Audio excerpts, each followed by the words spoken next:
Artistics by Maya. അപ്പോൾ ഇന്നത്തെ video നമ്മുടെ ഏഞ്ചൽ ജോസഫ് എന്ന് പറയുന്ന കുട്ടിയുടെ റിക്വസ്റ്റ് മാനിച്ചിട്ടാണ്. കഥകളി ഫേസ് ആണ് ഇന്ന് ചെയ്യാൻ പോകുന്നത്. ശരിക്കും ആ കുട്ടി ഓണത്തിന് ചെയ്യുമോ എന്നാണ് ചോദിച്ചത്. ഓണത്തിന് കുറേ പേര് ഇതുപോലെ റിക്വസ്റ്റ് ചെയ്തിരുന്നു കഥകളി ഫേസ് ചെയ്യുമോ എന്ന്. ആ ടൈമിൽ എനിക്ക് ബോട്ടിൽ അവൈലബിൾ ആയിരുന്നില്ല. അപ്പോൾ അതുകൊണ്ടാണ് അന്നേരം ചെയ്യാവുന്നത്. അപ്പോൾ അന്നേരം റിക്വസ്റ്റ് ചെയ്ത് എല്ലാവർക്കും വേണ്ടിയിട്ട് ഈ വീഡിയോ ഡെഡിക്കേറ്റ് ചെയ്യുന്നത് കേട്ടോ. ഞാനിന്ന് എടുത്തേക്കുന്ന ബോട്ടിലെന്ന് പറയുന്നത് റോയൽ സ്റ്റാഗ് എന്ന് പറയുന്ന ബ്രാൻഡിൻ്റെ ബോട്ടിലാണ്. ശരിക്കും ഞാൻ സീസറിൻ്റെ ബോട്ടിൽ ചെയ്യണമെന്ന് വിചാരിച്ചാണ്, പക്ഷെ ആ ബോട്ടിൽ കിട്ടിയില്ല. അപ്പോൾ നമുക്കിന്ന് ഇതിലെങ്ങനെയാണ് ചെയ്യുന്നതെന്ന് നോക്കാം. ഞാൻ ആദ്യം തന്നെ ഒരു പ്രിൻ്റ് എടുത്തിട്ടുണ്ട്, ഒരു കഥകളി ഫേസിൻ്റെ. ഇത് ശരിക്കും ഞാൻ പിൻട്രസ്റ്റിൽ നിന്ന് എടുത്ത ഇമേജാണ്. നിങ്ങൾക്ക് അവിടെ പോയി കഥകളി ഫേസ് എന്ന് സെർച്ച് ചെയ്ത ഈ ഇമേജ് കിട്ടും കേട്ടോ. അപ്പോൾ അതെടുത്തിട്ട് ഞാൻ ബോട്ടിലേക്ക് ഒരു കാർബൺ പേപ്പർ യൂസ് ചെയ്തിട്ട് ട്രേസ് ചെയ്ത് കൊടുക്കുകയാണ് ചെയ്തേക്കുന്നത്. ശരിക്കും ഞാൻ ബേസ് കോട്ട് കൊടുത്തേക്കുന്ന കളർ എന്ന് പറയുന്നത് ഫ്ലഷ് ടിൻറ്റ് കളറാണ് കേട്ടോ, ഓറഞ്ച് അല്ല കേട്ടോ. വീഡിയോ എഡിറ്റ് ചെയ്തപ്പോൾ എങ്ങനെയോ ചെറിയൊരു ഓറഞ്ചിഷ് കളർ പോലെ ആയതാണ്. ശരിക്കും ഫ്ലഷ് ടിൻറ്റ് കളറാണ് അപ്ലൈ ചെയ്തേക്കുന്നത്. ഇനി ഞാൻ ബ്ലാക്ക് ആക്രിലിക് യൂസ് ചെയ്തിട്ടാണ് കണ്ണും പുരികയും ഒക്കെ വരച്ചത്. അത് എവിടെയോ എൻ്റെ വീഡിയോയിൽ മിസ്സായി പോയിട്ടുണ്ട് കേട്ടോ. അപ്പോൾ നിങ്ങൾ ക്ഷമിക്കുക, കാരണം ഞാൻ പോയിൻറ്റഡ് ബ്രഷ് യൂസ് ചെയ്തിട്ടാണ് എടുത്തത്. എന്തോ റെക്കോർഡായി പോകാതിരുന്നതോ എന്തോ ആണ് കേട്ടോ, അതുകൊണ്ടാണ് അങ്ങനെ പറ്റിപ്പോയത് കേട്ടോ. ഒരുപാട് മൾട്ടി കളേഴ്സ് യൂസ് ചെയ്തിട്ടാണ് ഞാൻ ഈ ബോട്ടിൽ ചെയ്തേക്കുന്നത്. കഥകളി ഫേസ് ആയതുകൊണ്ട് തന്നെ കുറച്ച് വലിപ്പത്തിലുള്ള ഇമേജാണ് ഞാൻ വരച്ചു കൊടുത്തേക്കുന്നത്.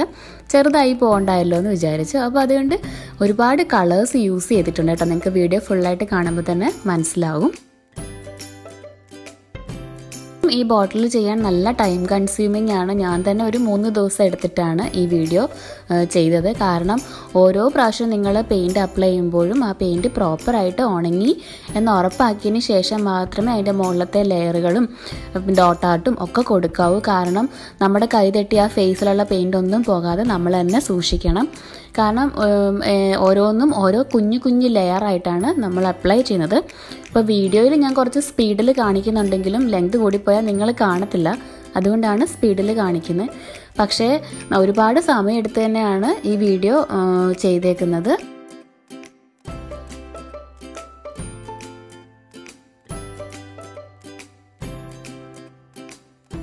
നല്ലോണം വരയ്ക്കാൻ അറിയാവുന്നവരാണെങ്കിൽ ഇമേജ് നോക്കി വരച്ചാലും മതി. എനിക്ക് അത്ര വലിയ എക്സ്പേർട്ട് അല്ലാത്തതുകൊണ്ടാണ് ഞാൻ കാർബൺ പേപ്പർ യൂസ് ചെയ്തിട്ട് ട്രേസ് ചെയ്തേക്കുന്നത്. പക്ഷേ എന്നിരുന്നാലും നല്ല ടൈം കൺസ്യൂമിംഗ് ആണ് കേട്ടോ. ഞാൻ വീണ്ടും പറഞ്ഞ വീഡിയോയിൽ ചിലപ്പോൾ നമ്മൾ ഒരുപാട് ലെങ്ത് കൂടാതിരിക്കാൻ വേണ്ടി കട്ട് ചെയ്തിട്ടൊക്കെ ആയിരിക്കും കാണിക്കുക. പക്ഷേ അത് നമ്മൾ നല്ല പ്രോപ്പറായിട്ട് ചെയ്തെടുക്കണമെന്നുണ്ടെന്നുണ്ടെങ്കിൽ നല്ല ടൈം എടുക്കും. ഒരു നല്ലോണം പെയിൻറ് ഉണങ്ങിയതിന് ശേഷം മാത്രം വീണ്ടും അപ്ലൈ ചെയ്യാവൂ, അല്ലെങ്കിൽ ആ ഫുൾ ഇമേജും ചീത്തയായി പോകും. നമുക്ക് ഡോട്ട് ആർട്ട് ചെയ്യാനായിട്ട് പോയിൻറ്റഡ് ബ്രഷിൻ്റെ ബാക്ക് വശം, നമ്മുടെ ബഡ്സ്, അല്ലെന്നുണ്ടെങ്കിൽ ടൂത്ത് പിക്കൊക്കെ കിട്ടും നമുക്ക്. അല്ലെങ്കിൽ ചിലർക്ക് ഈർക്കിൽ നല്ലോണം വെട്ടിയെടുക്കാൻ അറിയാവുന്നവരാണെങ്കിൽ അത് വേണമെങ്കിലും യൂസ് ചെയ്യാം. ബഡ്സും നമ്മുടെ ബ്രഷിൻ്റെ ബാക്ക് വശമൊക്കെ ആണെങ്കിൽ ഏകദേശം നല്ല രീതിയിൽ റൗണ്ടിൽ നമുക്ക് കിട്ടും.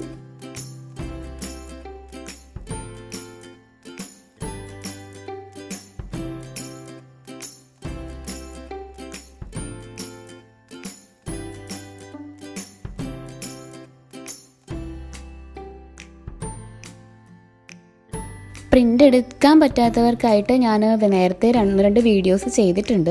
അത് നിങ്ങൾ നേരത്തെ വീഡിയോയിൽ പോയി നോക്കിക്കഴിഞ്ഞാൽ, വീഡിയോ സെക്ഷനിൽ പോയി നോക്കിക്കഴിഞ്ഞാൽ കാണാൻ പറ്റും മൊബൈലിൽ നിന്ന് എങ്ങനെയാണ് ഡയറക്റ്റായിട്ട് ട്രേസ് ചെയ്തതെന്നൊക്കെ. അപ്പോൾ അത് കാണണമെന്നുണ്ടെങ്കിൽ ഒന്നുകിൽ ഞാൻ ഡിസ്ക്രിപ്ഷനിൽ കൊടുത്തേക്കാം, അല്ലെങ്കിൽ കമൻറ്റ് ബോക്സിൽ അറ്റാച്ച് ചെയ്ത് കൊടുത്തേക്കാം മൊബൈലിൽ നിന്ന് എങ്ങനെയാണ് ഇമേജസ് ഡയറക്റ്റായിട്ട് ചെയ്യുന്നതെന്ന്.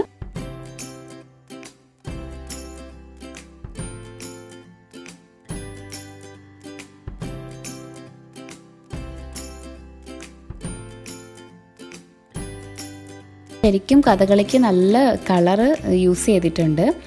Green colour, black colour, white colour, red colour, orange, yellow, പിന്നെന്താ നമ്മുടെ പർപ്പിൾ പോലത്തെ ഒരു കളറുണ്ട്, വയലറ്റ് ഉണ്ട്. അപ്പോൾ ഇത്രയും ഒരുപാട് കളേഴ്സ് യൂസ് ചെയ്തിട്ടാണ് ഞാൻ ഈ ഫേസ് ആക്ച്വലി വരച്ചെടുത്തത്.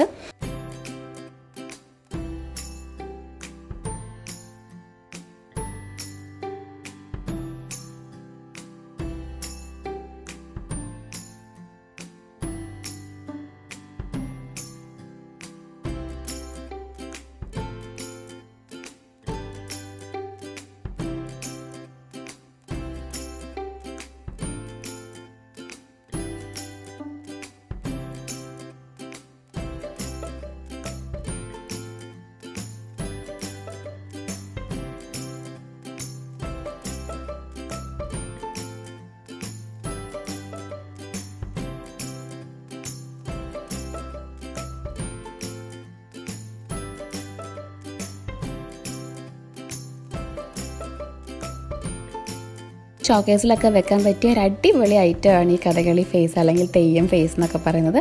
അപ്പോൾ എല്ലാവരും ഇഷ്ടപ്പെട്ടാലൊന്ന് ട്രൈ ചെയ്ത് നോക്കണം കേട്ടോ.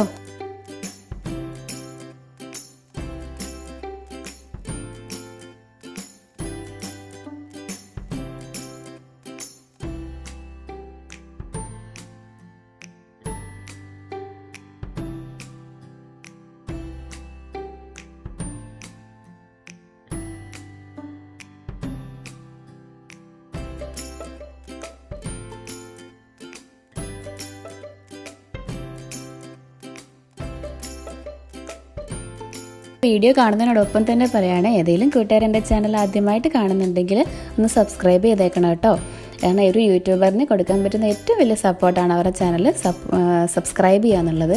കാരണം നിങ്ങളുടെ എന്തെങ്കിലുമൊക്കെ അഭിപ്രായങ്ങളും സജഷൻസൊക്കെ ഉണ്ടെങ്കിൽ കമൻറ്റ് ബോക്സിൽ അറിയിക്കാനും മറക്കരുത്. കഥകളി ഫേസ് റെഡി ആയിട്ടുണ്ട്. ഇതാണ് നമ്മുടെ ബോട്ടിലിൻ്റെ ഫൈനൽ ലുക്ക് എന്ന് പറയുന്നത്. ഇനി നമ്മുടെ ഹലോ ഹായ് സെക്ഷനാണ്. കുറേ കൂട്ടുകാരനോട് ഹായ് പറയാൻ പറഞ്ഞിട്ടുണ്ട്. അപ്പോൾ ആദ്യം തന്നെ ഇന്ന് ഹായ് പറയുന്നത് ധനിക മിന്നൂസ്, അൻസന, മിനിഷ മോഹനൻ, ഷിഫ, മാളൂട്ടി, നിയ. ഈ വീഡിയോ എല്ലാവർക്കും ഇഷ്ടമായെന്ന് വിശ്വസിക്കുന്നു. ഇഷ്ടമായാൽ എല്ലാവരും ഒന്ന് ട്രൈ ചെയ്ത് നോക്കുക. നിങ്ങളുടെ അഭിപ്രായങ്ങൾ കമൻറ്റ് ബോക്സിൽ അറിയിക്കാൻ മറക്കരുത് കേട്ടോ. അപ്പോൾ നമ്മൾ നെക്സ്റ്റ് വീഡിയോയിൽ എന്തെങ്കിലും ഇതുപോലത്തെ ഒരു അടിപൊളിയായിട്ട് കാണുന്നവരേക്കും tata bye bye and take care.